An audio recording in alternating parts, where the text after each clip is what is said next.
रीवा लगातार बारिश से जनजीवन पूरी तरह अस्त व्यस्त है। जिले की छोटी बड़ी नदियां उफान पर हैं, सड़कें दरिया बन चुकी हैं। हालात इतने बिगड़ गए हैं कि कई इलाकों में पानी घरों के अंदर तक पहुंच गया और लोग घरों की छत पर रात गुजारने को मजबूर हैं। शहर के 40 से ज्यादा स्थान जलभराव की चपेट में हैं। लोगों की मुश्किलें बढ़ी तो नगर निगम और एसडीआरएफ की टीमें मोर्चे पर उतरी। आपको बता दें कि अब तक 80 से ज्यादा लोगों को सुरक्षित बाहर निकाला जा चुका है। हालात की गंभीरता को देखते हुए बनारस से पहुंची एनडीआरएफ की टीम को भी राहत और बचाव कार्य में तैनात किया गया है।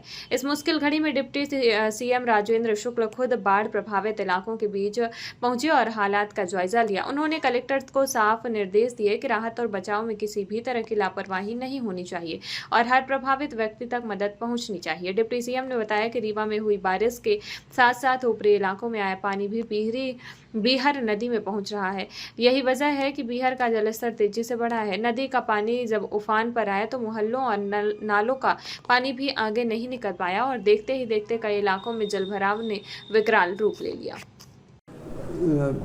सुबह से कई मोहल्लों में मेरा जाना हुआ है और इस बार जो रात भर जो पानी गिरा उसके कारण न सिर्फ रीवा में बल्कि ऊपरी इलाकों में भी पानी जो है वो बीहर नदी में जल का स्तर ज़्यादा होने से अभी भी जल का स्तर बढ़ ही रहा है।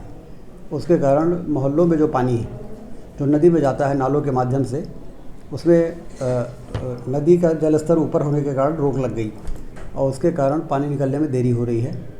अभी फिर मैं वार्ड नंबर 1 से लेके और 5 और वार्ड नंबर 6 और इस प्रकार के अन्य वार्डों में जा रहा हूँ।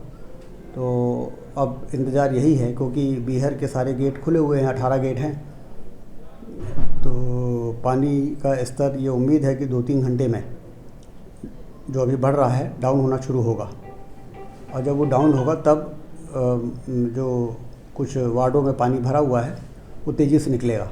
सर कई स्थानों में काफ़ी जल भरा हुआ है तो उसके लिए कुछ इंतजाम किए हैं? उसके लिए उनको कई जगह स्थानों में जो डूब इलाके के लोग हैं उनको रेस्क्यू करके और गवर्नमेंट स्कूल, मार्तंड स्कूल और टीआरएस कॉलेज और इंडस्ट्रियल एरिया में खैरी इलाके में जो लोग हैं उनके कुछ लोगों के घर भी ध्वस्त हो गए जो कच्चे थे, तो उनको एक इंडस्ट्री में जगह दिलाई है और नगर निगम के कंट्रोल रूम से लगातार जेसीबी की मशीनें भी भेजी जा रही हैं।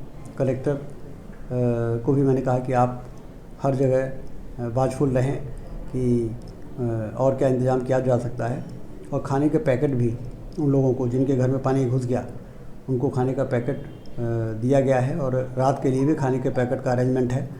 और इंतज़ार ये है, जो अभी अंदाज़ लग रहा है कि रात को 8-9 बजे के बाद हो सकता है बीहर नदी में पानी का घटना शुरू हो जाएगा।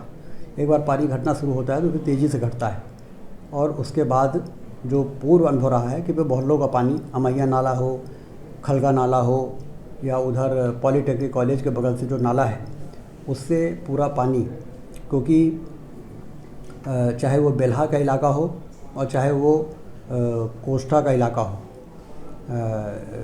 इन इलाकों का पानी पूरा पक्का बांध जो समान में था वहाँ के माध्यम से फूलमती नाला और अमैया नाले से निकलता है और वहाँ पे अब प्लॉटिंग हो गई, घर बन गए हैं और प्राइवेट ज़मीन होने के कारण नाले का भी पूरी तरीके से निर्माण उस तरीके से नहीं हुआ। सरफेस वाटर से ही पानी आता था अमैया नाले में, फूलमती नाले में, और उसमें जो अवरोध आए हैं उसके कारण पानी की निकासी प्रभावित होती है। लेकिन उससे भी बड़ा कारण है बीहर नदी में पानी का जल का स्तर ऊपर होना और जल का स्तर ऊपर होने के कारण यहाँ पर पानी तेज़ी से नदी में मिल नहीं पा रहा है।